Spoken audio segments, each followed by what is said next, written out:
زير الشمس رابحي دونا تومها كعكة تخوبي خام روس خلشتنا يخبي حيزر شو خالص يبوي خام هذا اللي يقو أختصقو دنباس تويدي خايب شلوا برا عشق شوا يبشوي رز حرس يقو يبشو حاشو بچكو دنباس يتخاز قلي وبريغن بيبرا راب خاحر بحثويت دنباس يتخاز حاجكو شناسكي على حي بشرا سبيشي شيني رجوية شكسرزا جاخا شكسرزي يتخاز حاشا منوتك أجم ترلا يحبالا حاشا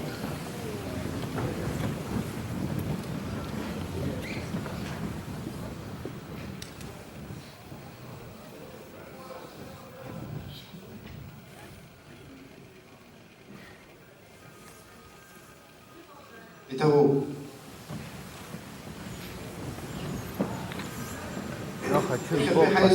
حيزس بخيزوي حيزر يخا يخو على يخوي أبصر وليد خيط كلا خدا أرزن بدكور أميراني با أبزير شمز كدوت بريز الزكي يخوي وصل الحوت ورتيقز جرزقم زيد ورتراب خيقز واد قمزي يزرزن مقزوي حرحو واد قن خيخيني زوي قزمزي النيوز وازند يخن من يخن فلاديسلاف دنوكتس نخس بسكالا شحي مشخا شح خليط يرجع خشك حايز حرقت شيء حدا طحن برقت شيء حدا بخون زحنيخي يقاش تخزر سروج عبرت جار زنوس الحوت ورد شكون شو جكون رزت لك ورد مكان يشكون شو ورد يجمعك الخيل خارج رزيل خم يومها هارت يا خي غرمزار ناس يا خي يرامت مزرين برامتو سرب بيشبال سرشور استخوب Владислав Григорьевич Арцин يبسط بسوق أبريم موسكوا съезда на увю висат дахоп шо تشكر جاوز بيكتك وش قني خطوزي يجي جاخ يجي خرقن زجدة خزمز وش قنوي ديشكنا ممكن خيري خي عقل يرقلتي أجساد رمال وردرل قلنا الروس دالس يوم هارت ديشكون شيء يخا تيمور برا قولي شكون يدو أشدار حيفشيت يرسل يخطو زرقلرن بس قناب جربنا داون جيب جاش كسو بس قناب كنت دخل جزا خيخا يجي باش كساتيت وشتا يشكس دزنو عم يقنا داري بزين ينقل يقول تحوس قيانا قول وبريقنا دارت خشتي قيش كزام عملا عدقل الارتخب داري يرتشني يختوزي ينخلي رابخي يشتو وسكو داري يرتشني وبرا حزرت قلر حزر بقلر وين بخينا السبحي الناس بسنا يوب حسكويا نقود ويقل سناولا يسحرت يستحق كورتو بس نشول بسلقي وشك سبلخات جيجوش كيس زي برش حس شوت ويارت جيشكون شد زماجير تيرت زغلودي درجي يبخم كن رابخ قبزير الشيء كيرشات يزنو عم يداري بزيو ببرا حزرب غلوزر حرب غلب أرد غلب عملا عم ينق مكان شارت بوشكوب حرنسكي قريه بسام حسقيان بود هاي بيشرق خرزمان زباز زجي حرت جسدرو مبري بس قميس زاج كن شرا يرشنا شزبوت شبسق خنخزن شيت شو يخاوت شو يجت يقلو حزدرزم وبرتك نقلو زال قريد بحس نري واحد وصل زم قيت حمك حاب زم اي بيشرقنا ياتخم حاول دقزم ويربن بحس زاد خاص زاد تخش زاد اي بيشرقنا ابجر يمشاكن يميز ويتفوا يعني كلو تبريقنقي واحد يخرنا خاص بسنا بيشرق الله يفسز نسر بسر بستاش كوبخا Усҟан аибашьра ҳанал жәибжь процент дара ихәнаҳшьон. Иахьа ҳцәажәап абыржәы жәибжь аибашьра иагаз агеит, ковид иагаз агеит, амҩа ианынҵәалаз анҵәал шаҟа процент ҳҟалода иахьа. Ҳәынҭқаррак иҳамоу иҳазныҟәгома, иныҟәаагозар иныҟәаагаратәы алшарақәа ыҟазар ҟалап, нас аԥара ҳамаӡам ҳрыцҳауп. Аԥснаҟра ибеиуагь ыҟаӡам. Ҳаӡқәа рыдагь ыҭхо аӡиасқәа еиҟаны ицозар агеседрума, иарбан дгьылзаалакгьы қыҭақәа роума, ихабалагьы ауаҩԥсы иқыҭаҟа иҩныгылазар, ирахәыҟазар, иауеи ҳазӷаруеи. Нас абри иаҳамбац зынӡак ҳнапы аларԥсны ԥарагарада уаҳа агьыҟамзар уи атәы Иахьа инеиуа аҷкәынцәа ҳаӡызҭо сыздырӡом, иахьа иазнеираны иҟоу, аха уи убра снеир џьара ԥарақәак сырҳап, игәы иҭазар иахьа диамҩа данымлаад уи, уахь ус имаӡам. Уи иргит, иахеит, иара иаанхазгьы ҳаргьы ҳамазаат уи сидрума. Ҳара ҳакәым ашколқәа, аҩндуқәа, ахыбқәа Аԥсны, иахьа Қарҭ Аҟәа гостиница Тбилиси ҳаиҟаз гылеижьҭеи иҟарҵон, иажәеижәаба шықәса ҵит, иахьагьы амала иацы аимахра иалагеит, анцәа шьоук еимырхәот макьана, убригьы ҟарҵозар акәхап. Чечня, ҟаҳҵап, Чечняи ҳареи в руины были превращено это город, сегодня красавец. На сегодня паруха дорогие, ҳаргьы ҳазааҭит аурыс, абри Аԥсны иқәынхозгьы иреицәоу, абри ихьымӡӷшьаны сыҟоуп сыстала, абри раԥхьатәи Владислав ишьҭахь инеиз Багаԥшь ихаануп ҳәа сыҟоуп, аԥара рацәаны иаарышьҭын, нас уи ихцаз уи дырԥсес идыруп. Путин аҵыхәтәаны убжьы, что с вами, нас адрес ҳаибакны ҳалахәыҭ ибахо ҳаналага. Что с вами, мои дорогие абхазцы, ведь ваша сила была в вашем единстве, да вы дԥышәаччаны иахьа ишәыҵала иаҳа абас қьышә ҳақәҵашәа мариоума исыҟоу сыздыруам. Абри Северный Кавказ убас иҳәит, уигьы абри ҳаидымгылара аҟны ҳагзаара акәын ҳарҭ бракьаҭрас иҳамаз. Уажәы шаҟа партиа иҟоу, шаҟа арҭ зегьы идкылатәуп, егьсидрум мҩашьак ицықәҵатәуп, аха уи амҩашьахь анерз ишԥаҟаҵатәу, урҭ азхәыцаат аҿарара иахьа амҩа ианылаз. Ажәа срышьӡом, шәхаҵкы сцаат, ибзиахароуп исҭаху сыцхәҭахьала абри Аԥсны акзатәык иззалызго ҳагьы ыҟаӡам. Сгәашә сыԥсақәак инеиааиуа акәымзар, уа уаҵәтәи аиҵыҵра ҳагьҟалаӡом, аха асҵәҟьа абриаҟара џьабаа абаны, абриаҟара абасҵәҟьа ҳхәылаԥсӡа ҳарымшьҭыкәаны аҿар иаҵагылаз қәҿиара Анцәа ишәиҭаат, сышьҭахь иааиуа ибзианы ишәарҭозар акәхап. Слово предоставляется Ванга Анатолию Константиновичу, члену Совета ветеранов, старейшин села Дуриш. Так, что я хочу высказать некоторые свои замечания по отношению к власти. Вы знаете, цены сейчас поднялись до небес. Как это получилось? Но я свое мнение высказываю, вы не думайте, что я какие-то данные беру или фактами обладаю. Нет, я свое мнение высказываю. Я знаю, что цены поднялись после того, как цены на бензин искусственно подняли. Создали искусственный дефицит, и цену на бензин подняли резко.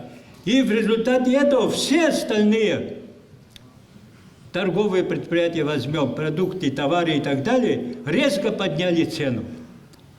И это отражается на наш народ, очень сильно отражается на народ, потому что народ нищает, а этого руководство не замечает.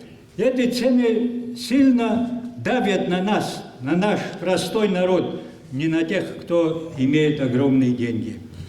И вот эти цены, было протестов очень много, даже Адли Баджинцух протестом стоял там на площади. И взяли, цены, оказывается, были искусственно подняты. И на бензин, и на газ. На газ аж на 200 рублей цены уменьшили после этого. А на бензин тоже на 10-15% уменьшили цены. Значит, целый год эта сумма была, народ грабили, нищий народ грабили. А сейчас в магазин придешь, цены тогда подняли, сейчас придешь, на бензин меньше стала цена. Спрашиваешь, почему вы такую цену держите, которую за бензин подняли? А пожимают плечами, не знаем, говорит, как это так. И они не уменьшают ни в коем случае. Это создали, я считаю, власть сделала это. Так, и хочу обратиться еще к вопросу майнеров.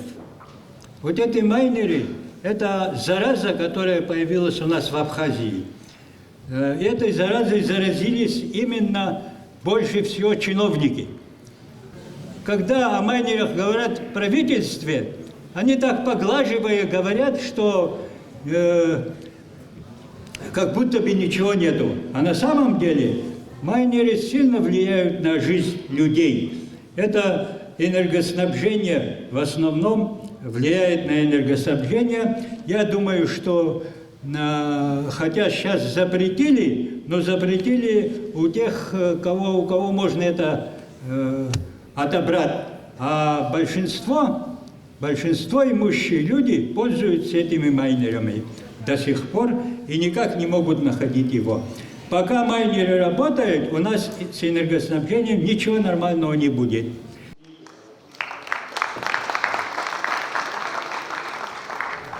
Слово предоставляется Аршну Валерию Шалвовичу, экс-вице-президента при Владиславе Ардзенба, президент Олимпийского комитета Республики Абхазия, кавалер ордена Ахзапша.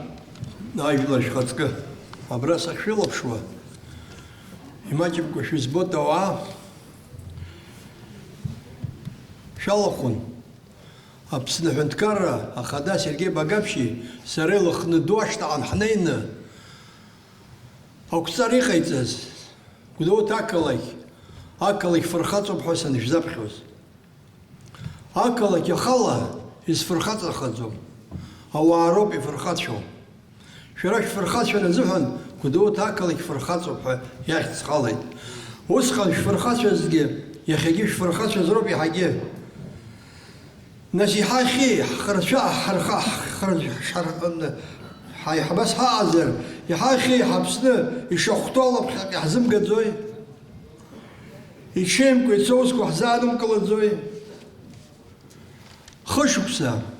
Последние 3 года мы все вместе с вами, здесь присутствующие, и многие другие в Абхазии ждали и ждем оживления реальных секторов экономики, подъема социальной сферы, принятия нестандартных форм и, наконец-то, введения элементарной законности и порядка в стране. К большому моему сожалению, видимых и ощутимых изменений в лучшую сторону не происходит. В этих условиях считаю, что молчание – это признак равнодушия, или, что еще хуже, малодушия. Именно в такие критические моменты общество и страна нуждаются в патриотах.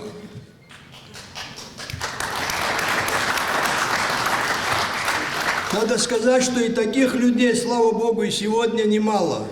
И это мы видим, и сегодняшнее ваше приглашение говорит об этом. Я никогда лично не был в оппозиции, но у меня всегда была своя позиция – это закон и порядок.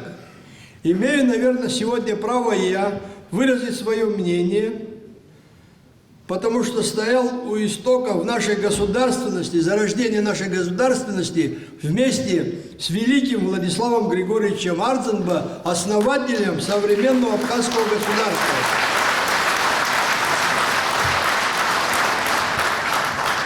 Как и многие из вас, разделяя и поддерживая все его устремления, Его титаническую деятельность, связанную с созданием и укреплением абхазской государственности, упрочением демократических принципов в абхазском обществе. С большими трудностями, вы помните все, шаг за шагом свободная Абхазия продвигалась вперед, восстанавливая разрушенную экономику, поднимая социальную сферу, защищая свой независимый политический курс. И это делалось с опорой на собственные силы и ресурсы. Никто не осыпал Абхазию долларами, рублями, все доставалось в упорной борьбе. Школам Шойзе Гибзен, в которой национальный лидер постоянно ощущал широкую и твердую поддержку подавляющего большинства граждан Абхазии. Так мы вместе с вами, со всем народом Абхазии, выдержали тяжелейшие испытания, войну и блокаду. Преодолев эти трагические периоды с большими потерями, наш народ вышел из них с честью и достоинством и с надеждой теперь уже в мирное время увидеть и ощутить плоды своей стойкости во имя счастья будущих поколений. И что же мы наблюдаем в настоящее время? Я не буду перечислять, даже у меня нет настроения перечислять все это, вы все прекрасно чувствуете, на себе это чувствуете. Зачем перечислять, все это видно. Надо быть слепым и вообще глупым человеком, чтобы не видеть, что творится внутри нашего государства. Думаю, не обидитесь, если скажу, во многом виноваты и мы с вами. Не все были чистыми перед своей совестью, и во время последних выборов президента, и до этого тоже. И поэтому наши ожидания реализуются, как говорится, с точностью да наоборот.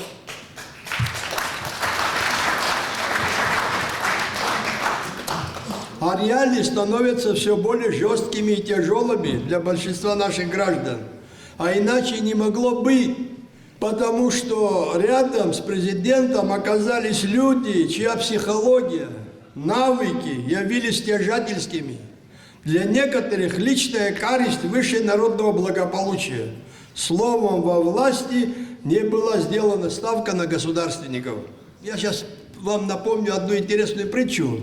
Когда одного правителя спросили, за счет чего у вас в стране все спокойно и благополучно, он ответил: когда мои помощники витают в облаках, я хожу по земле.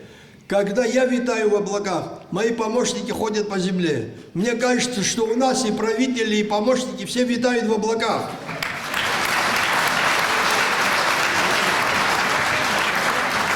Давайте все вместе призовем их спуститься на землю, на нашу грешную абхазскую землю. Друзья мои, в последние годы, конечно, я вижу, к сожалению, люди перестают чувствовать, что живут в своей стране. В обществе воцарился застой, казенщина, лицемерие. К моему большому сожалению, нет сдвига вперед, как хотелось бы. Люди сегодня хотят жить, работать, получать достойную пенсию, заработную плату, рожать, растить, кормить, одевать детей своих. Завтрашний день – это хорошо, но нам нужен день сегодняшний. Люди хотят жить сегодня и в своей благополучной стране, где нет места воровству, предательству, самодурству, лжесвидетельству, где президент и рядовой гражданин следуют букве закона. Даже теперь, все равно во времена самых тяжелых испытаний в жизни, озверение нашего народа, если так говорить, абхазского народа, не произошло. По натуре, по природным задаткам наш народ не уступает никаким народам мира, и это заставляет любить его. Но не слепо, как некоторые руководители страны, не в качестве среды, удобной для тех или иных экспериментов, а любить его таким, каков он есть в действительности. Руководители страны, помимо всего, должны обладать и чисто абхазскими качествами, толерантностью, терпимостью, умением призвать всех абхазов к сотрудничеству во благо Родины, а не делить людей на своих и чужих. Теперь обращаясь к вам здесь присутствующим, ко всему народу, хочу сказать, что президенты приходят и уходят, А народ всегда должен оставаться единым и сплоченным, и тогда уверен, что никто, какую бы власть он ни представлял, не в состоянии уничтожить страну и разъединить нас. Истинный суверенитет – это не только символика, не только граница и так далее. Суверенитет – это способность государства в первую очередь и общества объединиться вокруг стратегических целей. А это может только тот руководитель страны, который имеет поддержку подавляющего большинства народа, которому беспрекословно верят. Если народ потеряет доверие к руководителю страны, произойдут непоправимые последствия. У нас, как вы многие знаете, в стране воцарилась абсолютная свобода, которая неминуемо приведет нацию к разрушению. Надо вовремя остановиться и сделать другим тоже предупреждение. Терпение – прекрасное качество, но жизнь слишком коротка, чтобы долго терпеть. Правильный выбор сегодня, который сделаете вы, который сделает наш народ, успех нашего залога завтра обязательно. У нас один выбор – сохранить страну и жить достойно на своей родине. Теперь, недавно, как и многие из вас, я смотрел абхазское телевидение, встречу главы нашего государства с бизнесменами, нашими, можно сказать, да, друзьями, братьями, лично которые многих я уважаю. Но после того, как я посмотрел, мне почему-то захотелось пойти на абхазское телевидение и в виде интервью и тогда сказать свое мнение по этой встрече. Понимаете, чтобы советовать народу, как ему жить, ты должен это заслужить. Моральное право ты должен иметь, чтобы народу сказать, как он должен жить. А чтобы иметь моральное право, вот они же с вопросами, они вот, давали нам советы. Там, да?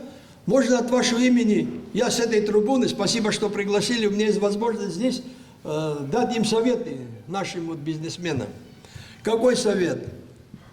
Чтобы иметь моральное право, они должны прийти к главе государства, я не знаю там сколько человек, и сказать ему, вот мы слышали, мы знаем, что в Абхазии очень много молодых семей, молодой муж, молодая жена, по 2-3 ребенка, и они живут в съемных квартирах, платят по 15-20 тысяч в месяц.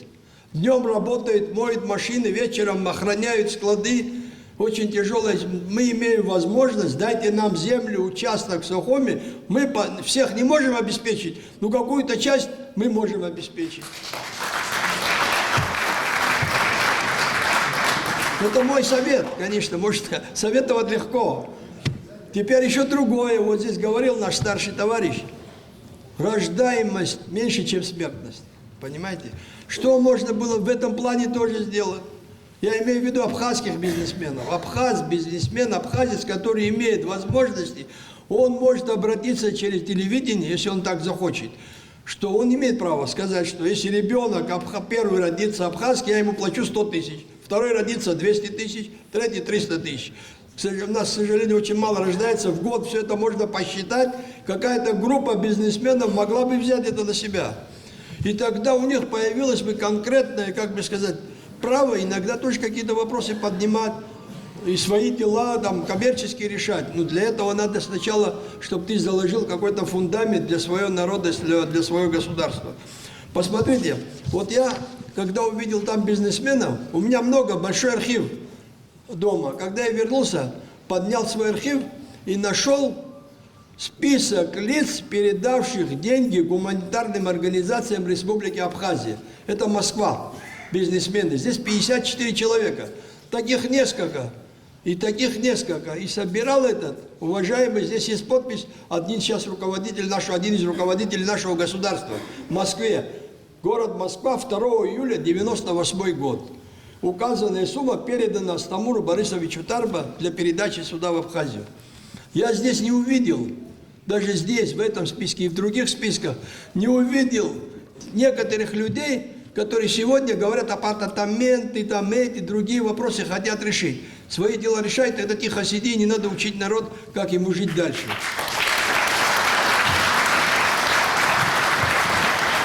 И еще один очень интересный. Ко мне не очень много. Абазины с Карачаева-Черкесии обращаются с просьбой, если возможно, вот есть Валентина Патова, там известная при Лужкове, еще она имела всю Москву, снабжала продуктами сельскохозяйственной продукции. Есть другие богатые бизнесмены. Есть наши бизнесмены Абазины и Абхазии, в Турции, в Сирии.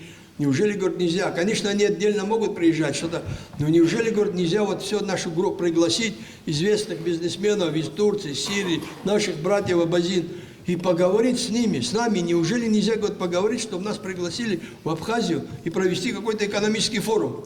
У нас есть предложение, мы обращаемся к руководству страны, пускай проведут такую встречу.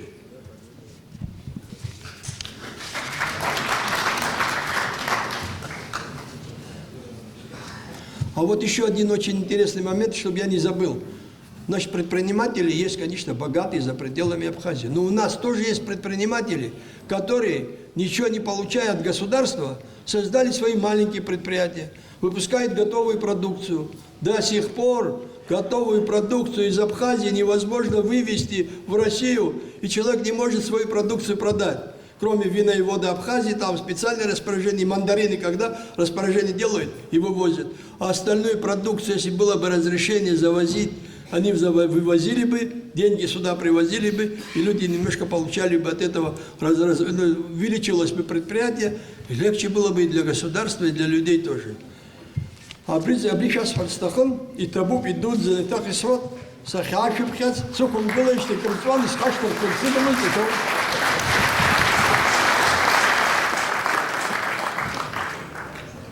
Слово предоставляется Бея Саиду Анзоровичу, педагог, член Высшего совета АНД. Бзиров бай, бзиров шукзад, хатырску гдота. Сарасзы хатыр дудзу, ара апгалара. Хайхабача, харачар ижбо, ара ахши. Аджу яхтуйтха хмайзи. Яха астарока икугло хэнткарраджу халатшвэрц шажукуш хахарц хгванагара шаххэрц азы хашзай. Харам шарачар ишаадзаз хдуней хопшаша патюк иругапхом. Избан агузар хара хаханым а совет мчра, хча, хща, ялу, ахапшимра духа, ачар ижбо, яха вацо, апсны захчо, харваку, нас апсны ахчара, хагураш гозар, изыжумгой, хагура, ихадова сцарака, аштыхра, яртны, рыла шажара. Азин хаштузыр хабжы харгой. Ярбы на бизнес-проектка хазлагой ала шараныгам. А реформака ахюкам ярбы на бизнес-проектка хазлагой. А реформака хышук сарыла юнуцпа рчейра халагойтха и хахаван. А НДС ашара шукуцуйтха и хархун. А проблема-ка адзы, алашаразаку ишхаштуй, а бас амта коколойтха и хархон, шарай шархон. Нас ябаqa реформа-ка. Ярбан а экономика программа, а демография программа, а царадыррат программа-ка ухау баси гирт и куршины ешумо. Алхра Коран, а программа гешуман, а реформа ко и шей куршату и ждырван, и сымша шрылачажун. Нас яхия программа, а ус замвей. А функция лошара атей разы, а программа атахдзам. А тарифка рыштахра и марьёпха с гуянагу. А ватахка ргыланы рытира убрезы программа дуатахдзам. Уязы ятахопа закон курыткалара. И шахбу эпш, уй и бзедзына, и нахагдзой.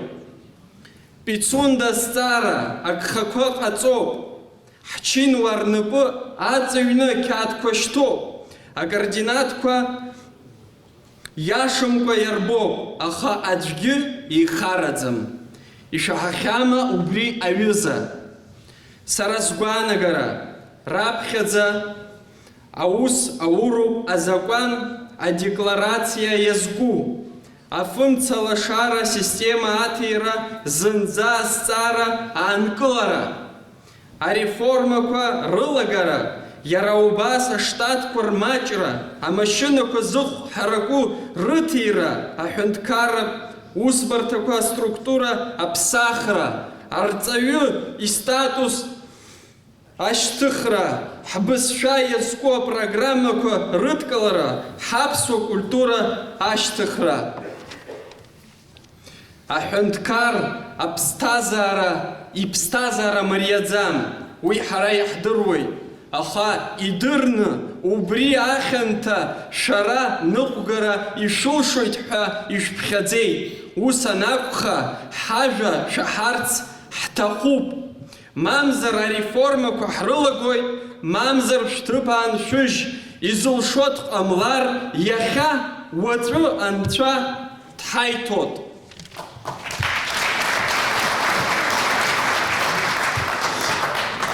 Сегодня руководство Абхазии принимает судьбоносные решения для страны, для нас с вами. Почему я с опасением отношусь к принимаемым решениям, объясню открыто. В мировой практике существует достаточно большое количество стран, где уровень коррупции настолько высок, что коррупция паразитирует на теле государства, высасывая все соки из него.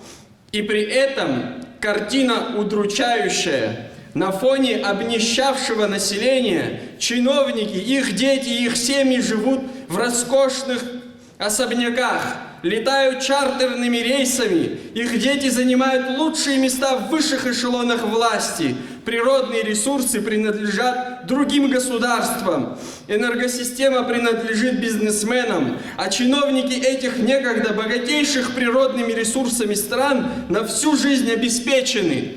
В чем же причина? Причина в том, что не работают законы. Смотря на то, как страны различных континентов погибают по причине некачественного образования и как следствие непонимания и неумения устанавливать причинно-следственные связи, которым пользуются горстка возведенных самих себя на престол и свысока надменно указывающих людям их место, ты начинаешь понимать, что ты просто не имеешь права опускать руки и сдаваться перед теми вызовами и процессами, которые, возможно, уже запущены по попустительству властимущих. Когда из тебя сделают антинастроенного, найдут за что посадить и наказать. Я вам расскажу одну небольшую историю своего детства. Сейчас, когда Всевышний испытывает меня, я вспоминаю своего родного молодого дядю, Бея Мираба Алексеевича, жителя села Дурипш, Арюта, который раненый в голову и в ногу лежал у нас дома.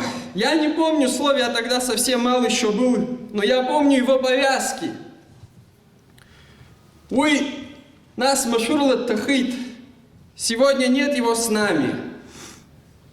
Но погиб он по той причине, что мы не смогли ему оказать должную медицинскую помощь в то время, как кто-то терял Волгу и не мог ее найти. Но почему я, будучи живым, не готов жертвовать своей психикой, своим здоровьем, если мой дядя и любой другой из его однополчан рисковали своей жизнью? Мне предлагали места. Я начинал работать. Но я не смог закрывать глаза на то, как беспечно мы обращаемся с нашим временем и ресурсами.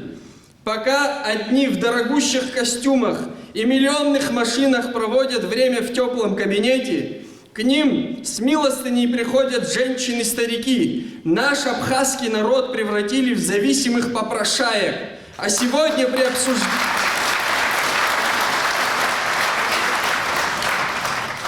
А сегодня при обсуждении апартаментов мы слышим примеры про Дубай. Я не уверен, что нынешнее руководство, будучи простым бедуином, найдя нефть в пустыне, сделало бы свой народ богаче. А иначе как объяснить?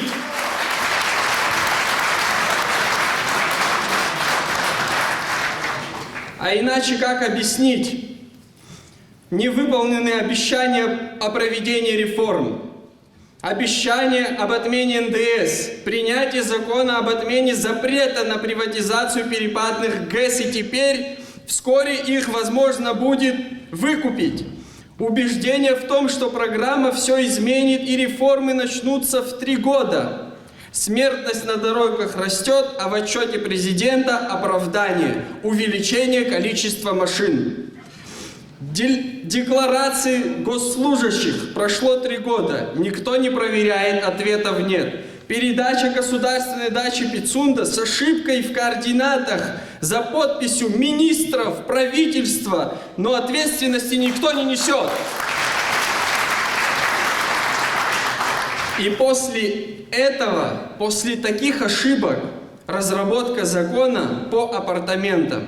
Как можно доверять, если обещания не выполнены? Как можно верить тем, кто еще вчера считал, что за 5 лет можно горы свернуть, начать реформы, а сегодня, оказывается, 5 лет мало? Как можно доверять тем, кто координаты своей родной земли не знает, где каждый метр жизненно важный для нас указаны неверно? Мы с вами живем, видимо, в разных измерениях. Спасибо большое за внимание.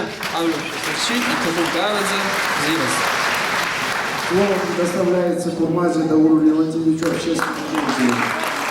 Уважаемые гудауцы, уважаемые гости, здесь в своем выступлении Анатолий Константинович отметил объективное мнение народа относительно противостояния чрезмерно долгого противостояния власти и оппозиции.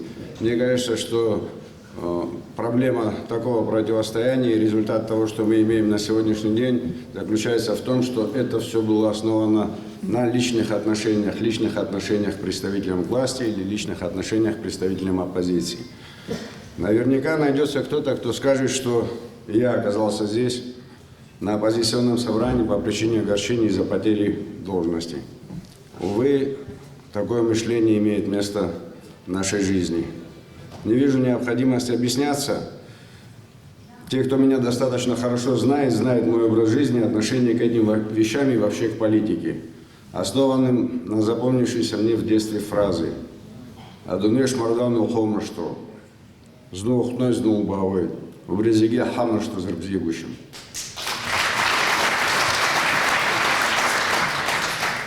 Много проблемных вопросов накопилось у наших граждан, включая, конечно, энергетику. Но меня волнует несколько иное. Лично я не столь сильно опасаюсь, что время отключения может возрасти, могут быть введены какие-то дополнительные ограничения. Это, конечно, будет все очень плохо и будет очень трудно и вызовет большие трудности для наших простых граждан.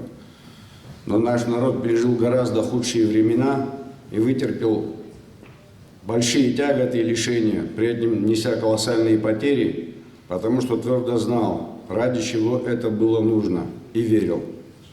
Я опасаюсь, что наша страна и наш народ вновь вплотную приблизился к основополагающему вопросу нашей государственности, в связи с чем и возникает необходимость определиться всем без исключений.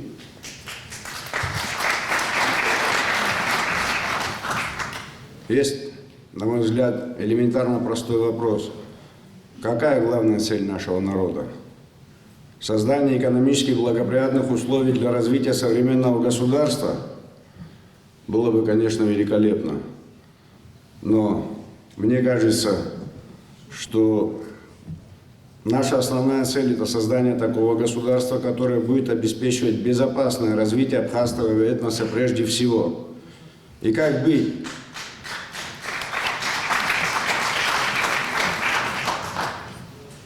И как быть, если достичь одновременно обе эти цели будет невозможно, и тем более, если первое поставить под угрозу второе?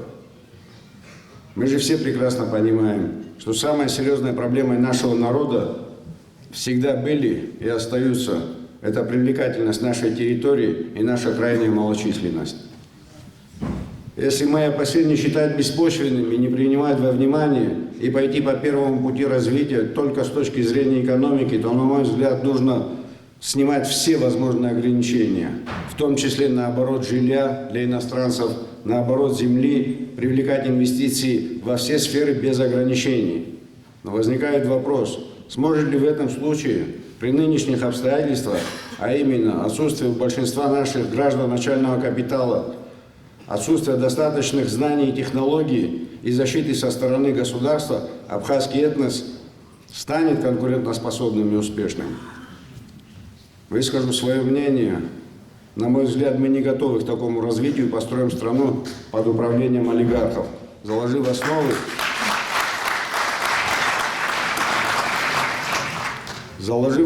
острого конфликта будущих поколений.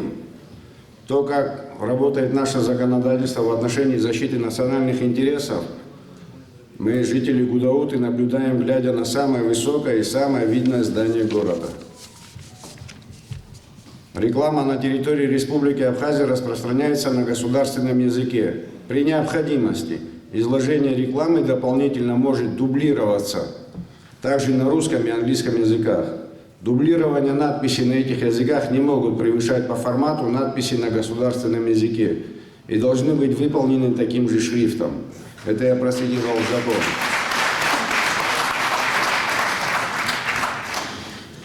И чтобы не было манипуляций понятиями и терминами, подчеркну, название гостиницы является рекламой, так как призвано выделить ее из других зданий.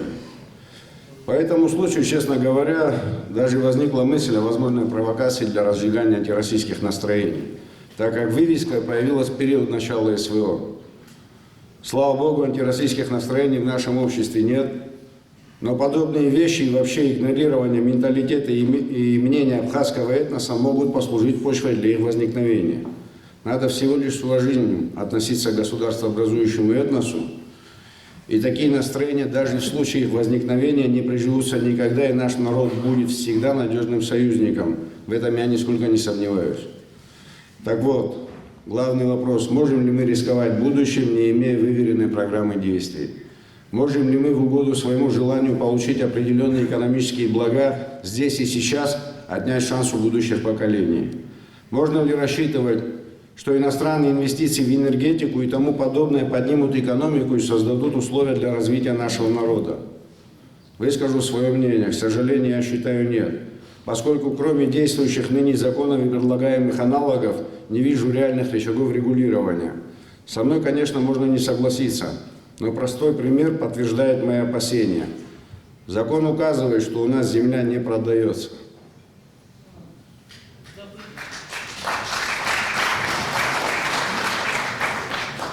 Однако, насколько это соответствует реальности?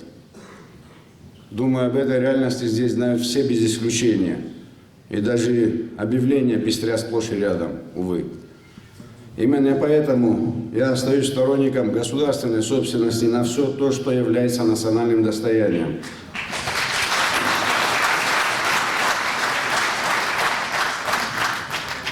Более того, я считал и считаю, что наше государство, представляя наш народ, фактически внесло свою долю инвестиций, предоставляя нашу землю. В это же время, к сожалению, мы не слышим о возможных путях решения важнейших задач нашего общества. И если вопросы обороноспособности и безопасности могут представлять тайну и не разглашаться, хотя в нашей стране и в нашем обществе многого не скроешь, то другие вопросы таковыми не являются. Как видится на государственном уровне решение проблем демографии и репатриации? Какие контрольные показатели и на какие сроки обозначены? Мы этого не знаем. И не менее важный, на мой взгляд, вопрос – это проблема главного класса, подчеркну, главного класса, образующего абхазский этнос, и основного носителя нашей духовной культуры и идеологии – это крестьянство. Мы наблюдаем вырождение крестьянства, мы наблюдаем вымирание наших сел. И нет никакого объяснения, как это предполагается остановить и тем более восстановить. И предполагается ли вообще такое? Или мы уже приняли это как свершившийся факт? Результат того, как государство откладывает такие вопросы на более позднее время, в надежде на более благоприятные условия, мы наблюдаем на примере закона о нашем языке. Если мне память не изменяет, насколько помню, этот закон был принят за 5 лет до вступления его в силу, и уже прошло более 5 лет с момента вступления его в силу. А состояние остается на прежнем уровне. При отсутствии ясной поэтапной программы действий и указанием сроков этот закон так и останется на бумаге, что и является лично для меня крайне негативным примером. К сожалению, исходя из всего того, что мы пока видим и слышим, на мой взгляд, решение экономических вопросов путем уступки суверенитета не только не решит основных задач нашего этноса, но и поставит их под угрозу.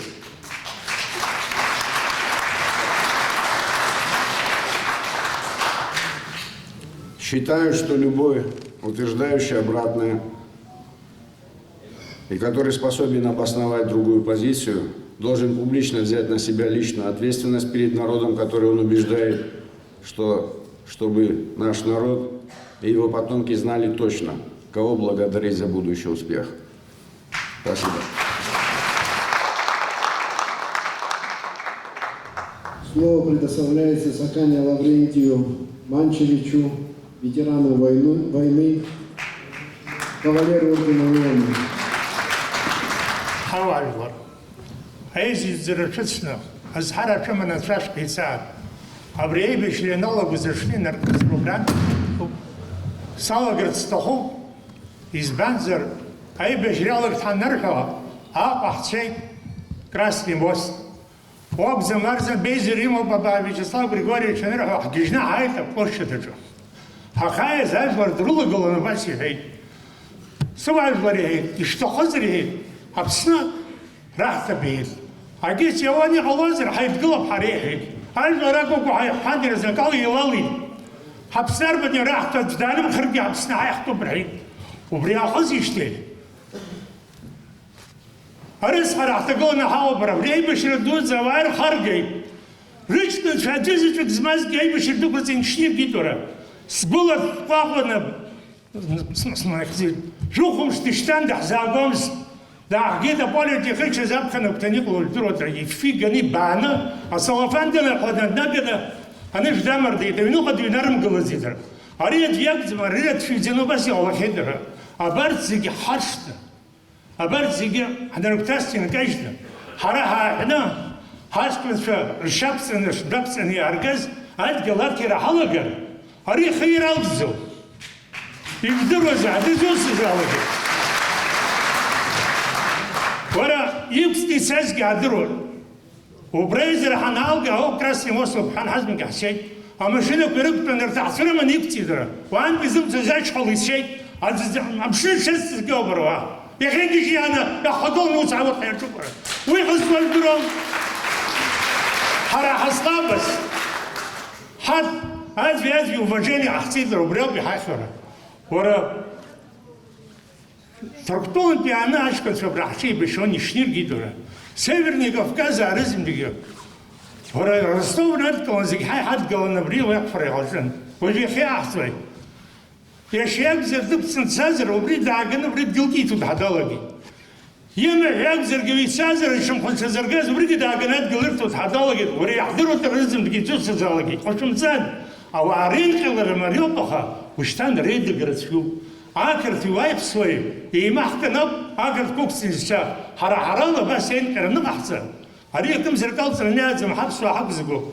Вора обряд гилтинакум, хенткару растом пепарях за миллиона вора миллиарду пиавара. Чичнигир за он рубас. Яке чичнову яри красавицу, ахшу арикам зеркал земра. Хамю гухайопсы земра. Амталас разварти завода, чего звон разварти лохинги бипшки укора. Убри хазишти, ариуш тюни бис психоза. Айтхамазам анрихо. Абри Дубай цена хабрат льтиз бимбайрин пидер, доматих пидер гыло, турктони игенах иштарзо. Абар тризинг харлана проверка ахсар. Ари ипсурат фюхо. Убри хагуцна. يا أخي أقدر глава администрации أسمع الديسكسات حتقول زربنيك حتقول أنت الحمد يغزل شو زانيت يغزل هاو قفل ينقلني جزمة برجنير يا خريوس الحواي هذا ويا خريوس الحزبوع هذا نمسهم ما مزرعة وربيوا أبرار وقولي في الساعة هاي حبري حاح تجدرون أجزت عن قب عليك زلادينسكي بيقي تزوبري حزيناتو يا خيش بود أبلنيس ومشكولة ما شكوما وبريد خنزقز يا أبي تزو وين السوشات شوكيري بربع نكسين سازر وبريانا حساز ورا ميات حبشم تيتورا وسي الله زومر والبياي ما يجي يتعزر زمخا ورسدروا مع زماعة عبسب ما الشكر أصحاب الخلاق ورا بدوي بصراحة مزرو برا سراس زرحوكا وبريو حرام أفرر حنيوم من الصوت حوالي هريان في عيسى زاد قلو عند شاب جدخ كامو عاد وخلي مثل قبل نخبط شكو خياس وذا وتحصلوا بزروب شوي ينتوا يلا قربانا أبرون الحوالي قمرة وبريك باتنا أكيد حمر شرحت واحد في شرطة من زمن رزم دي في زمن عودي توري هريان بشيكو هريان صراحة استقلس هتزرس في أخي أبرا فين يسبح براتو قول نسفعل فين يسبح هاي بيجي حسن قاقرن بالرشاوي ده عنير وبراد طبعا بيجي الحاجة الناس في بشيشلو منه أخلص سنايبر يخطل لي تدرمني أخلص ستم دارخي هبراد جنب جن رسعة دزمدر يشاد زمر براد ورسطون وسي وان دعيت براد دنايا ساس وان أي بشيلقي يشلون بتسبيش زمن قاقرن ده ليس يسقول تشتبر جرا وبري نعم نازل بري أي بشيلقي طريقه جزء بسيسيدرا والبيخاح حواب حاصل مرحبا وطريقة ور طريقة حريات أنا قلت له ساس رو هذا أبرامش تخص بسياسات ضغط اشتياح بريزيدنت لكش بتوقع حسب حسابات أبصار أوس وزير يوزم وزير بوكس وتصور وجوز تزعل ورزروس وزام سبيت تزعلوا أوس ولا كيد تزعل وبريق اشتروا وبريق اشمسر ورا ينسين دوز ورسلون ده حقونا هو سورة الدناوة قيامتي أو خذوكم أنت في جنيجا يعرف يصوش زوم ساب سيد سبصر أبريس السمقرات وبيحن بوتين تعنيش للسيدر وبس مشتري عفتريتين شوزر بجوز الزعج أو مفرم الجين وممكن تنسى شوف فرطوي بصراحة مزار هاي ولا جوز الزعج وريك بلاس سكيتها بلاس وي رب زم عزمك يحكوبها يا أخي أنا جنوب حد جوزر أنا برزعن وسوا يوزم ورزر ووكس اخر واحد دزوس زعل ووكس شزال هذا يقول شو من شاش قيزار البريزيدنت يا خال عيد سيد العيد شزال تجي جنشات قدم يزيد دمك كنت تجير حدا حكوت بوا فزيد قرب انا حنقا ورا داي وزر ابريل سرا تزفى قطعت كل شغل شازر يزفش ترى ابريل بريتي وبيسمع ابقى شارع تقول هاي رجعتون يريم زلوسي وزلقة ورا بليميلات فنايلقة أبيتها وين عاوز مشين من يعونه لكنتش كعمات 50 تنس تفوت كل شيء فبانك جدو درتي عشرين يعيلز شادق بسعر خما تمسك بسعر خدومر ورا أبراهيم فلاتس شتتنس أبين دينو ما تشاو ما يشرشلو ما يربن زالك زيك شتتي ورا بلي نيشت زوان ورا نفريز شو أبريف جماعات خودك حسيت روزم تها أجي يدرج أزربات زواق شكر زاد سر أفر حمد زمعورة ورا فرز هو يا عن زاش يوم الوصول جنوب سوقات إذا قاد الدكتور رياني حمد زميرة إزبع مرة نالوجي شو عم تصير هدول ما دي كبير شو دقيق تغزمرة هدول كبارز ودنا دكاك بالوجنا يتبوه بشدال في زيزر ونفاش كتاب يبقى حوازر بسيزيس خزيب لأن زاملين يولاد أعظم البوكل يحلت ساد يوزد كأنه بيكون كنا يريد تقلتك للجواسات بنشعر شدال في زيزر Слово предоставляется Арзанбатгуру Амирановичу, лидеру Арабского народного движения.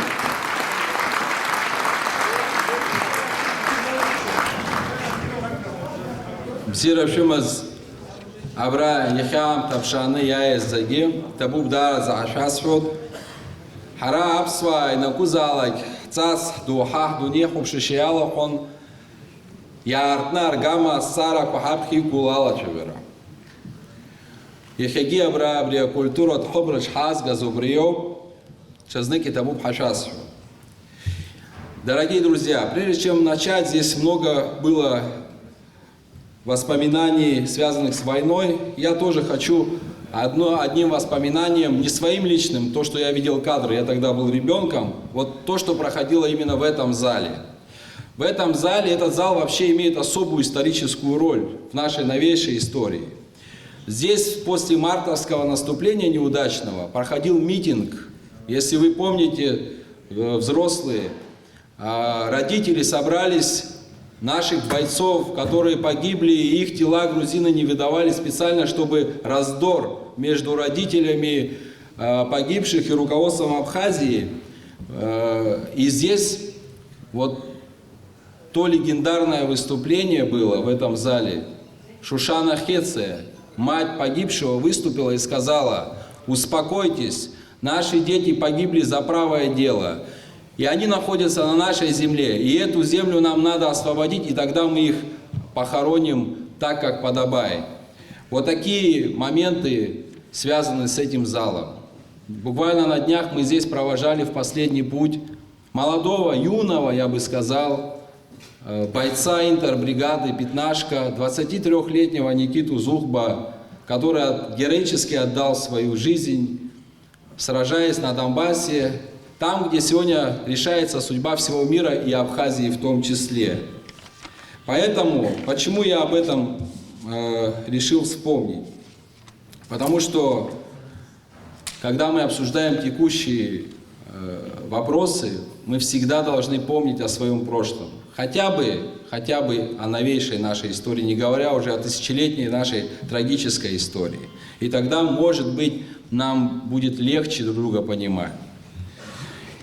Я об этом говорю, потому что зря кто-то думает, что противники нашего суверенитета капитулировали после войны. Наоборот, они вот уже 30 лет непрерывно работают над тем, чтобы сломить наш дух, завоевать нашу с вами свободу. К сожалению, и внутри Абхазии есть те, кто и тогда, и сейчас не верят в проект суверенного абхазского государства.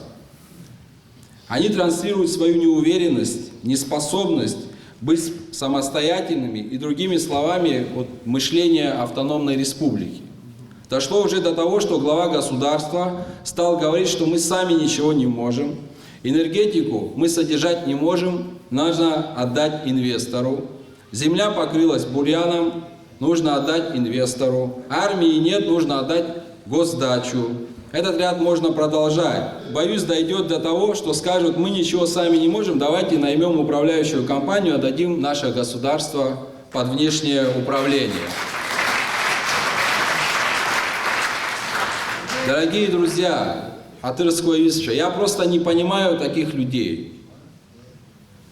Здесь может быть только один рецепт, и здесь наш старший уже об этом говорил. Хватит нам портить настроение своим нытьем и неуверенностью в себе, не можешь, просто уходи домой. Все. Но надо сказать, такие разговоры, они все равно оставляют определенный след.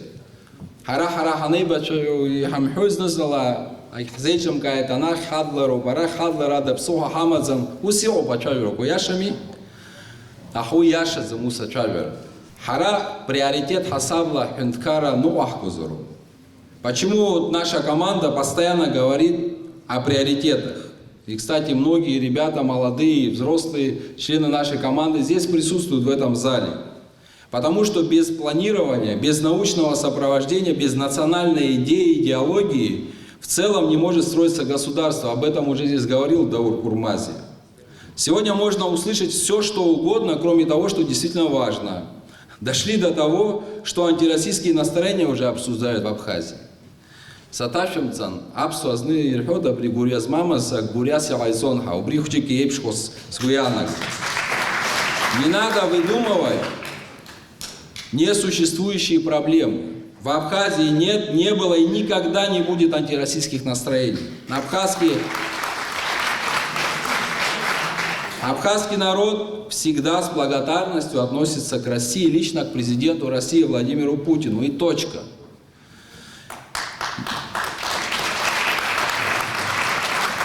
Я не хочу развивать эту тему, но если уж говорить об этом, то негативное восприятие России формирует сам Аслан Бжани, который ездил по районам и проводил параллели между дачей в Пицунде и финансовой помощью или военным присутствием России в Абхазии, выставляя таким образом в глазах мировой общественности Россию шантажистом. Ну, надо же понимать и думать, что ты говоришь, когда ты глава государства. Вообще, если мы коснулись госдачи Пицунда, здесь молодой человек Саид Бея выступал, говорил. И, кстати, этот вопрос подняла первая не оппозиция. Первыми этот вопрос подняли сами пицунцы. Было собрано более 1700 подписей, если вы помните. И потом только они обратились лично ко мне, мы приехали в Пицунду, изучили этот вопрос. Вот я хочу вас спросить здесь сидящих в этом зале, каждого, вот как вы считаете, ну это же уже очевидно, и в парламенте были слушания, если уже абсолютно никто не отрицает, что в соглашении допущены грубейшие нарушения, ошибки по координатам, где еще больше земли уходит. Почему президент не отозвал это соглашение из парламента? Что собирается дальше с ним делать? Почему ни один чиновник не наказан? Это, на мой взгляд, полная безответственность и неуважение к парламенту и к собственному народу.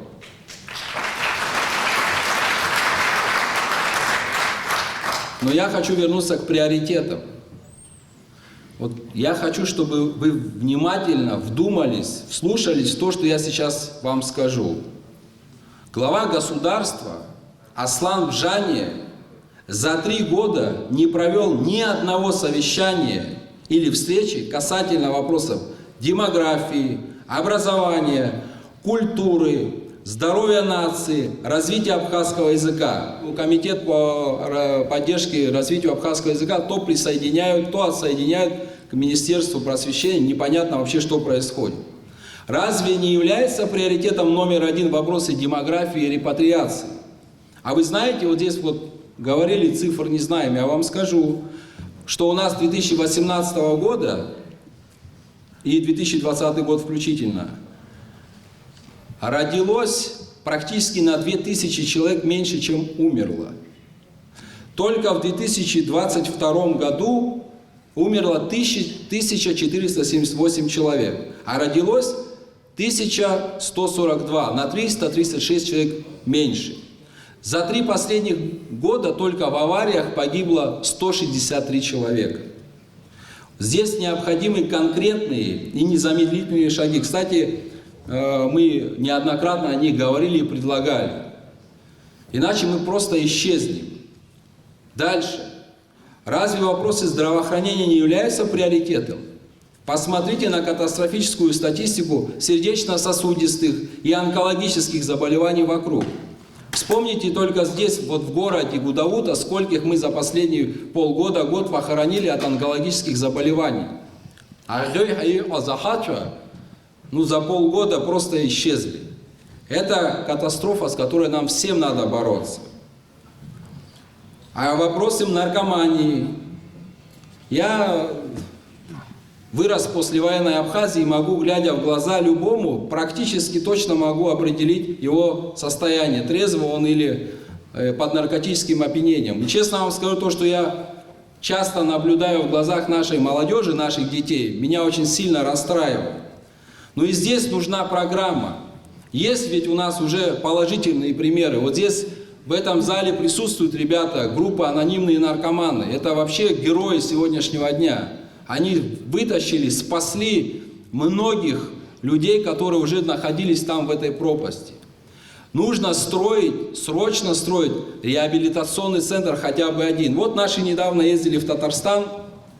Вместо технополисов надо там смотреть очень положительный пример борьбы с наркоманией. Там есть хорошие примеры, чему поучиться, и реабилитационные центры там есть, и законодательство приведено в соответствие. Оно стимулирует людей уйти от этой проблемы. Ну и плюс, конечно, пропаганда здорового образа жизни должна быть, поддержка спорта. А что мы делаем? Взяли вот самого эффективного министра спорта Джамала Губазу, уволили за то, что он не подписал продажу ишерской базы, значит, спортбазы. Опять у нас в приоритете инвестор, а не люди, которые спорт развивают. А вопросы образования нации. Это что, не должно быть главным приоритетом для власти? У нас с вами только один шанс выжить в этом мире, если мы будем более образованными и конкурентоспособными. И это не только вопрос математики, физики, химии. Речь идет о воспитании гражданина, который наряду со всеми науками знает свою культуру, свои обычаи, свою историю. Это самое главное. И этим нужно заниматься 24/7. Кстати, у нас 28 тысяч школьников, более 5 тысяч человек дошкольного возраста, детей. Это вот те, на кого мы должны потратить основные свои силы, средства, чтобы иметь будущее. Речь ведь не только о деньгах идет. Нужна правильная мотивация и идеология. Вот мы находимся в Гудаутском районе. Кто сегодня самый главный человек в Гудаутском районе и кто им должен быть? Вот ответьте мне на вопрос. Кто должен быть самый главный человек? Нет, дело не в принадлежности. Кто это сказал? Молодцы. Вот не глава района, не председатель там отдела СГБ или МВД, или тем более не криминальный какой-то авторитет, а учитель. Или же вот тренер по шахматам, Алик Карапетян здесь находится, я хочу, чтобы вы ему поаплодировали. Ахрала Дарья. Это люди, которые... Беслан Губля, директор спортшколы. Поаплодируйте, это самые главные люди. И мы все, глава района, СГБ, мы все общественники должны быть их помочь. Вот это называется здоровое общество. А вопросы развития села, здесь о них говорили. Разве это не приоритет? Вот я вам еще один хочу вопрос задать. Сколько сел посетили глава государства и глава правительства за 3 года? Приехали и спросили, как ваши дела, чем вам помочь? Отвечу за вас. 0. Это о чем говорит? Как можно сельчанину закладывать новые сорта? Я сейчас недавно увлекся. Если саженец хурмы стоит 300 рублей, вот 100 саженцев это уже 300 тысяч. Где сельчанин возьмет эти деньги? Да, есть какая-то программа, но она не всеобъемлющая. Здесь надо расширять. Обязательно надо расширять. Ну и говоря о приоритетах, не могу не сказать о текущей ситуации. Вопросы обороноспособности и мобилизационной подготовки. Разве они не являются в этой ситуации первостепенными? Вот провели несколько совещаний, создали комиссии и забыли. Что мы врагу скажем, если он придет? Подождите, у нас комиссия еще совещается, сейчас досовещаемся, потом мы вас встретим. Немедленно нужно принимать военную доктрину и начать реформу армии. Сейчас другая война, и наша армия устарела. Вот я пример вам приведу. Афонский батальон резервный. Рауль Харабо, наверное, здесь присутствует. Командир батальона. Ребята занимаются день и ночь. Я знаю, что и в Гудауте есть такие инициативы, и на Бзыбе, в Гаграх, в Сухуми. Но это надо программно к этому подходить. Я даже хочу вас немножко обрадовать. Наши ребята из тех запчастей, которые заказали из разных стран, уже собирают коптеры военного назначения. Кто не верит, приедьте в Афон и посмотрите. Это то, что сегодняшнее время, сегодняшняя война нам диктует. Это то, чем мы должны заниматься день и ночь. Я почему это все перечисляю? Еще много вопросов можно сказать. Но вот я хочу еще раз вас спросить. Как вы думаете, почему все эти вопросы игнорируются властью? Их нет в повседневной повестке. Почему? Вместо этого мы видим постоянные разговоры об инвесторах иностранных, о необходимости продажи энергетики. Сейчас уже дошли до продажи жилья иностранным гражданам. О чем это нам должно говорить? О том, что проблемы абхазского народа и вообще нас с вами в проекте будущего Абхазии уже никто не видит. Есть другая цель. Вот здесь Даур Курмазия тоже коснулся этого. И это цель, которую я вижу отчетливо. Создание олигархической модели, где мы в роли обслуживающих или простых наблюдателей. А кто будет выражать недовольство, сначала будут пытаться подкупать, предлагать должности или блага, как это сейчас происходит. А потом, уверяю вас всех, не дай Бог, конечно, чтобы вы это увидели. Потом, когда они все окрепнут, уже никто с нами разговаривать не будет. Будут отстреливать или сажать в тюрьму в лучшем случае.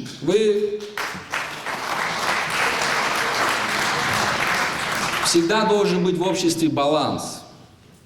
Вы спросите, откуда я все это знаю? Да все просто. Это именно то, что в 90-х олигархи делали в России.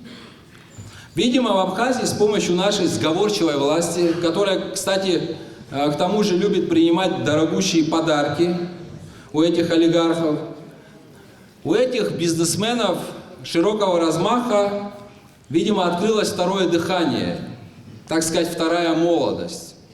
Вот я к ним хочу обратиться, здесь, стоя в городе Героя Гудаута, к этим олигархам и их компаньонам, мягко скажем, в Абхазии. Господа, пока не поздно, отстаньте от нас. Вообще лучше обратите свой взор на ситуацию на Украине. Поддержите же свою армию, как это делают многие российские патриоты. А здесь мы вам не позволим разгуляться. В Абхазии один хозяин.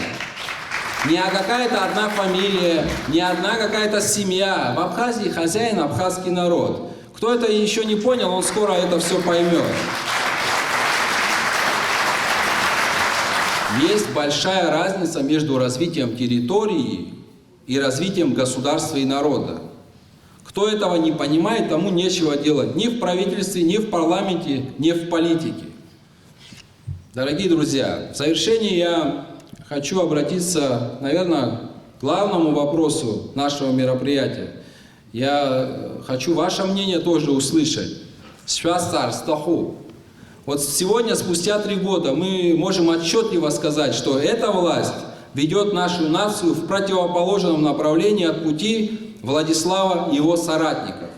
Постоянная ложь, коррупция, кумовство, непотизм, губительная неэффективность правительства – это не что иное, как осознанная политика по сокращению нашего суверенитета, уничтожению и продаже энергетической системы, раздача лучших земель. Если мы будем молчать, все это приведет к тому, что у наших детей не останется своей страны. Это не просто слова, это реальность, к которой мы приблизились как никогда раньше.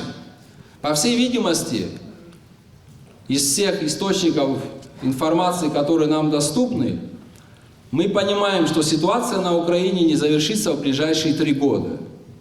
Сейчас, как никогда, нам нужна супердинамичная и эффективная власть с современным мышлением и подходами нового поколения. Мир вокруг нас наполнился большими опасностями, но при этом открыл и огромные возможности.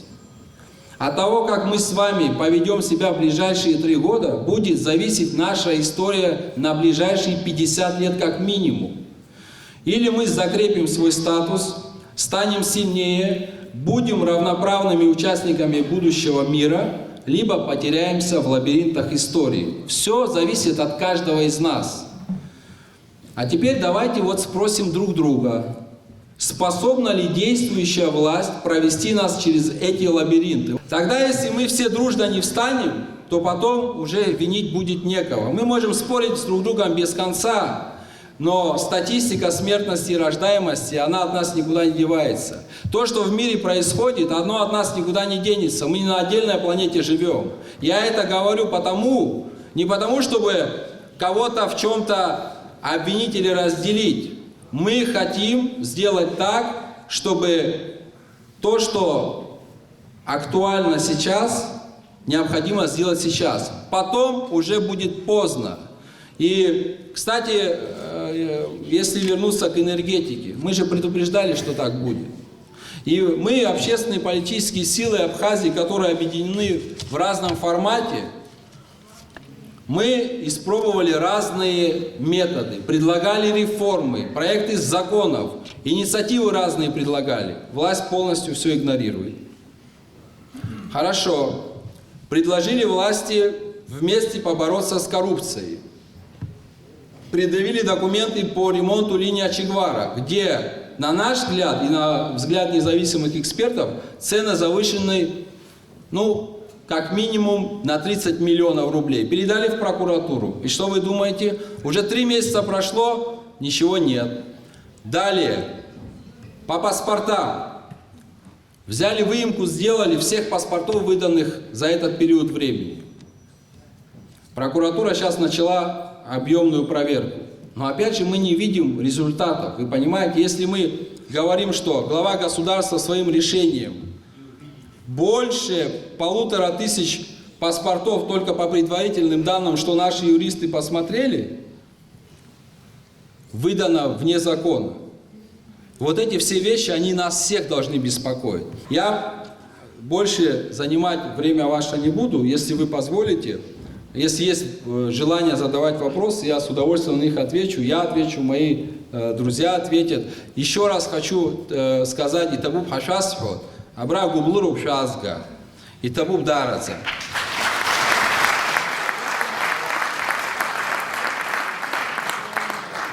Уважаемые друзья, в зале находится микрофон. Если есть вопросы, с вопросами обращайтесь к выступающим, мы заслушаем и ответим на ваши вопросы. Пожалуйста. Какую роль вы сегодня отводите президенту в выполнении своих обязанностей? По Конституции у нас абсолютно президентская страна. И все должностные лица, которые назначены, это назначенные президентом Республики Абхазия. Поэтому по Конституции президент является и главой государства, и главой исполнительной власти. Вот такая у него роль по Конституции. Как он выполняет? Как он выполняет, я когда выступал, сказал, даже очень мало сказал. Еще могу много сказать, просто люди устали. Я могу сказать, что мы все недовольны тем, как он выполняет возложенные на него обязанности. Вот что нам не Вы зря обвиняете его. Он ни при чем. Зря обвиняете его. Он ни при чем абсолютно. Он не имеет такой возможности править страной.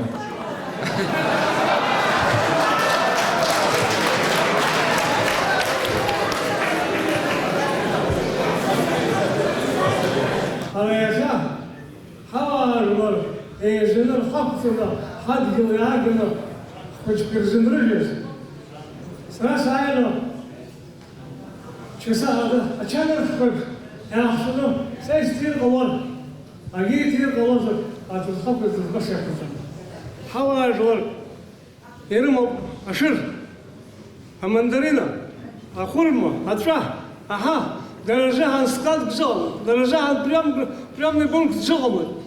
Хахучба, абарец шрома, абаксер шрома, акуша шрома, ашу шрома, дорожа альбат хамлади. Хахучба, рана шраба шо. Харчан الخد أقطع زجكرمنا مش بعمل أقطع كبحش الله من دعوات التيوات عشان زي كلام كل من دعوات التيوات أخوش كتسرني خبوا وبراخر اشتري رئيس شخص فار سر تخم رئيس شخص فار أبريد سخرة على الزغم يا حمد تمي أبرا باخ أيورا دالله شو يحون أفرا أبغوا برشقالها أفرا سرايا خبوا سرايا يلزرع بشوي ويوزع دوستو بسيستو دخل أبري ريد زعما ترى غير حقوص ريد زعما ترى يخخم بشم همشينا عايز نفار الله بارقول أبري ويداخل بشكو ويداخل بستش أبري الله بارقول هكم زك باشا أطلع من ياو ما فرق زم يارقول ويجيات نزم جيات ربطو سرستالا سبيانا قول مزقالة في سرنا ريتا مثلا مليار كفرة هم خذ يسقط حصل سكوي عنه يقال بسوق هم نقازة ورجع وبصير خالص زمانته أبغى جاي عشان شوي عايزات حسيت زي ما بصير شو مزادك ولا شو شاد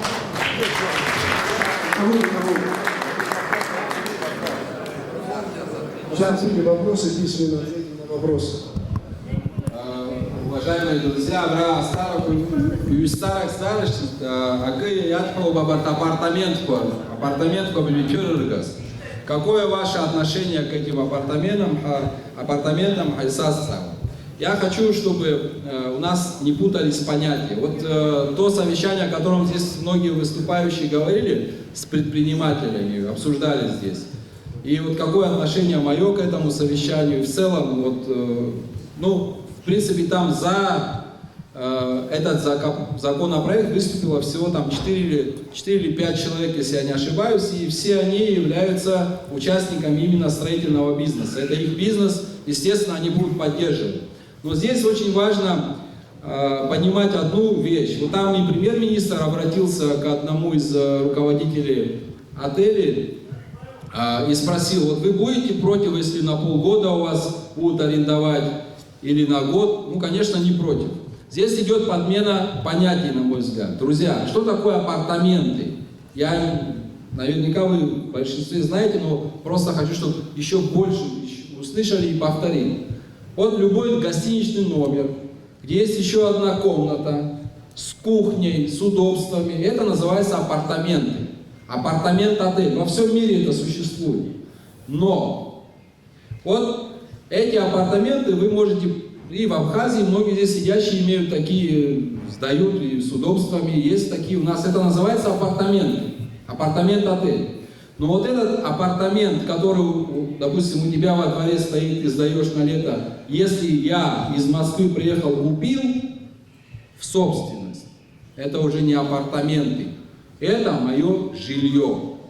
Вот здесь, вот под этими апартаментами, я так понимаю, что идет обход запрета на продажу жилья иностранным гражданам. Вот мое понимание этой ситуации таково. Теперь, почему я против выступал, еще, вы помните, я министром был экономики, выступал, выражал свое мнение против.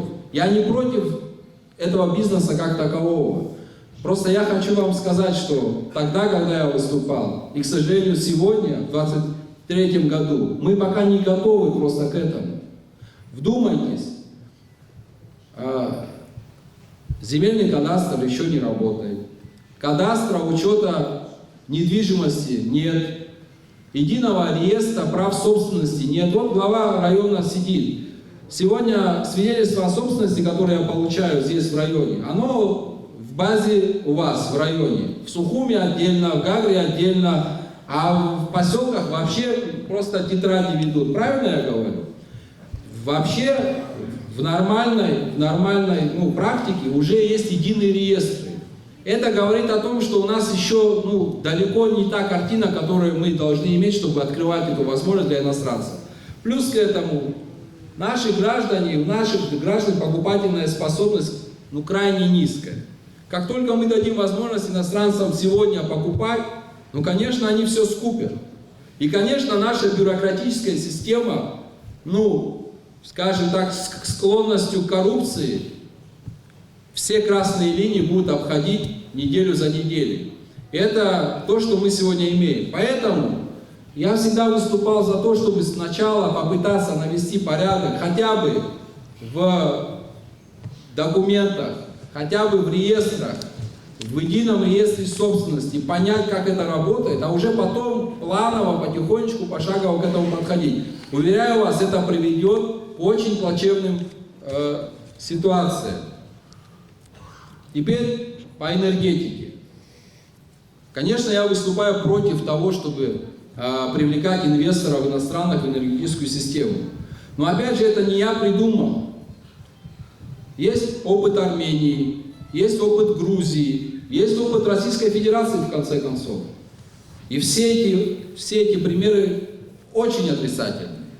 Они все эти примеры привели к тому, что они против граждан, против населения. Тарифы в Армении, если я не ошибаюсь, там 7-8 рублей, в Грузии тоже где-то 6 рублей. У нас сегодня подняли тариф, да, он высокий, И это неправильно было сделано. Нужно было с собираемости начинать, потом уже к тарифу переходить. Но, уверяю вас, если мы отдадим нашу энергетическую систему инвесторам, а кто такой инвестор? Это бизнесмен. Он будет извлекать прибыль. Если он будет извлекать прибыль, откуда это будет прибыль браться? Из нашего с вами кармана. Вот и вся логика. Поэтому, если оно наше с вами, государство, не от Гура Арзенбайна, не Тимура Гуля, не Даура Курмаза, всех нас, ну давайте сохраним это у нас. Давайте сохраним. Неужели в Абхазии нет менеджеров и патриотов, которые не украдут, слушайте, в конце концов. Поэтому я против этого. Теперь мне здесь вопрос еще один принесли касательно соглашения, которое подписали в Москве, министр юстиции подписал наш, о взаимном признании судебных решений. То есть те решения, которые будут приняты в российских судах, они будут иметь силу в Абхазии. Я был министром экономики, мне принесли этот вопрос, я выступил категорически против. И тогда этот вопрос вернули назад. К сожалению, сейчас удалось этот вопрос пролоббировать, это находится сейчас на ратификации в парламенте. К чему это приведет? К тому, что вот здесь есть масса совместных предприятий, бизнесов, и отрицательных, и положительных. Завтра бизнесмен из России подаст в суд в Москве, и по решению Московского суда Абхазская служба судебных исполнителей будет обязана исполнить то решение. Вот здесь сидит герой Абхазии Роман Герия, уважаемый наш.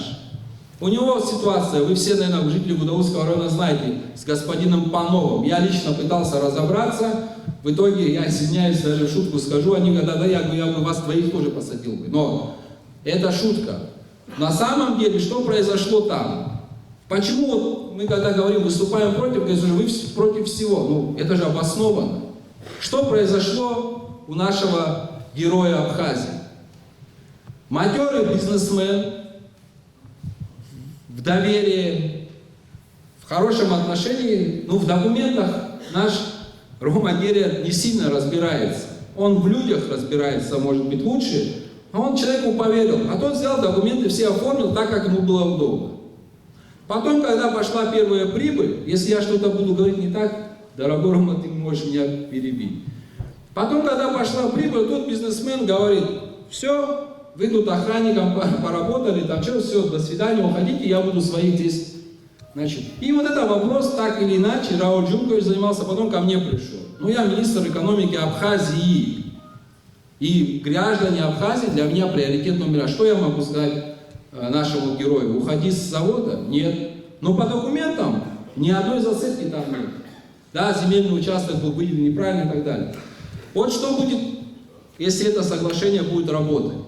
Завтра упомянутый мной господин подаст в суд в Москве. Естественно, по всем документам он выиграет этот суд.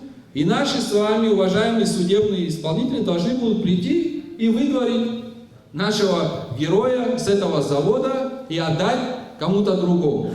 И к чему это приведет? Вот почему мы против выступаем. Поэтому, я, кстати, тогда и предупредил, и вам звонил, и куда только не позвонил, Верховный суд позвонил, сказал, не делайте этого. И службу судебных исполнителей обратился к Зурипу Барцис. Они вообще даже не слышали об этом. Вот такие вещи нельзя делать. Тем более кулуарно нельзя делать. Мы же ругаем друг друга, прошлая власть, нынешняя власть и так далее. Здесь даже спросили, а что вы сделали? Но везде есть нормальные люди. Но если ты что-то делаешь, был бывший министр экономики Адгур Арзова против этого вопроса. Но сегодня этот вопрос встал. Позови Адгура, что тебе, плохо будет от этого? Спроси, почему ты был против? Расскажи свои аргументы. И мы расскажем. Но этого же сегодня не происходит. А завтра эти соглашения против нашего народа будут использоваться. И вот такая целая кипа документов будет лежать перед любым президентом, который приедет в Москву, ему скажут, вот, дорогой друг, судебные решения, иди исполняй. Вот соглашение, тебе надо это делать. Вот такие есть у нас вопросы.